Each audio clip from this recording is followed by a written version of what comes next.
Hi, I'm Dr. Jackie Kickish, and welcome to my channel where you can find all things pregnancy and postpartum related.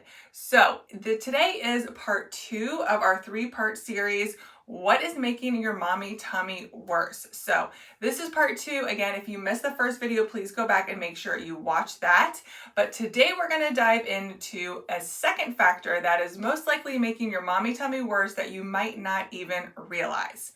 Before we dive into that, make sure you grab your free diastasis recti mommy tummy healing guide. It also includes a free 14-day exercise plan to get you started, get your body moving and your core strengthened. So make sure you grab that below in the show notes. So today in this video, we are going to go over another basically type of posture. Also, it's kind of a bad habit that a lot of us most likely have that we don't even know we are doing, and that is sucking in at the belly button. So let me explain and kind of demonstrate how this actually does make the mommy tummy worse. So this again is this balloon here is my core. I used this on my last example. So up here is the diaphragm. This is the breathing muscle that sits right kind of below the bottom part of our rib cage. Right here is our belly button, and then down here is our pelvic floor muscles, okay? And kind of this is, just think of this as like the six-pack area here in the middle, okay? In between the diaphragm and the pelvic floor muscle. So if I am someone that is constantly sucking in my belly button, which a lot of us do it and we don't even realize, if we're sucking in at the belly button, this is putting a lot of pressure down on the pelvic floor and also creating a mommy belly pooch down here, as you can see from the side. If I'm constantly like that, it's putting pressure in the pooch kind of outward, and then it's also putting pressure upward, all right? So we definitely do not want this. So just like in the previous video, we went over upper ab gripping, which also puts a lot of pressure down through the abdominal wall and pelvic floor, creating that mommy belly pooch. So does belly button sucker inner. Okay, so this is very common. A lot of us, this just might kind of had turned into a bad habit, maybe in high school, in college, and we're doing it a lot of the time and we don't even realize it. Okay, so let's go over a couple things that, can really improve and make this better. Number one, obviously, is just being aware of it and really trying to mentally remind yourself to relax this mid, stomach area and not be constantly embracing it and sucking it in. I know this is really hard to do because I am guilty of it as well. So give yourself some grace. It is going to take some time, but just try and remind yourself, throughout the day as you're sitting, standing, driving in the car, to try and relax your abdominal wall and try and relax that belly button area. All right.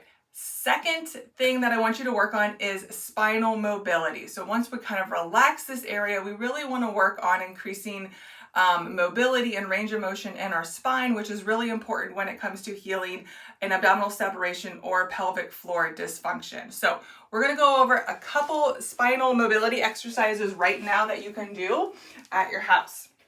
So we're going to come down onto your hands and knees, and we are going to go ahead and do what we call cat-camel exercise. So you're going to arch your back up like a mad cat, and then you're going to bring it back down.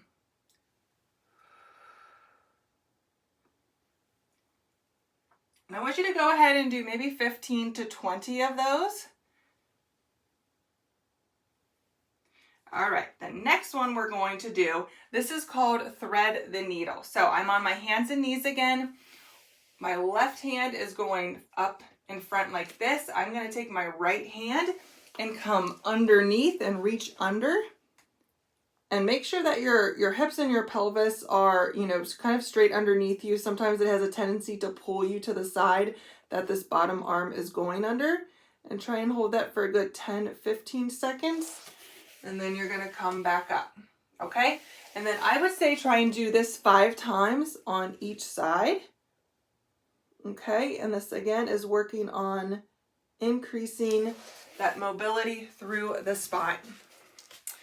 All right, so the third tip I have for you, again, if we are chronically sucking in our belly button, is to strengthen those lower abdominal muscles. They are most likely weak, of course, and stretched out after having a baby, even years or decades postpartum. So let's come down to the mat and we're going to go over a couple exercises that will help strengthen those lower abdominals, all right? So I'm gonna have you come up to tabletop position here, knees and hips at 90 degrees. We're going to engage our core, make sure your back is flat against the mat, and we are gonna go ahead and inhale, exhale, bring your toe down, and then back up. This is nice, slow, and controlled. Do not worry about how fast you can do these. You really want to make sure you are engaging your low core, keeping your back flat against the mat. And I want you to go ahead and do 15 to 20 of these on each side. Now, if you find yourself that your low back is really arching up, pelvis is rotating forward, that means your abdominal muscles are a little too weak to handle that. And instead, I want you to modify. There's no shame in modification. We're going to go ahead and engage our core. And I want you to bring your knee up to tabletop position, back down, and then you're gonna rotate to the other side. All right, so it looks like this. So this is still strengthening your lower abdominal muscles, and once you become stronger, then you can go ahead and do the toe taps, that first exercise that I showed. All right, last but not least, another great lower abdominal strengthening exercise. Grab your ball. If you don't have a ball, you can use a pillow, or if not, you can just use your hand. You're gonna go ahead and place your hand on your knee or the ball on your knee like this. We're gonna take a deep inhale. As we exhale, I want you to think about zipping up those abdominals from the bottom up. You're gonna squeeze, you're gonna push down on the ball, hold for about 5 seconds, and then let go. Keep the knee up. I want you to go ahead and do about 10 to 15 of these on each side. Okay, and if you kind of press on your stomach, you should feel that area nice and tight and engaged.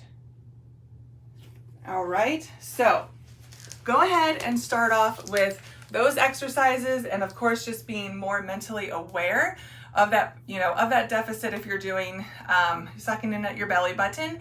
And make sure you subscribe and like this video so that you don't miss out on other great tips like this. I'll see you again next time.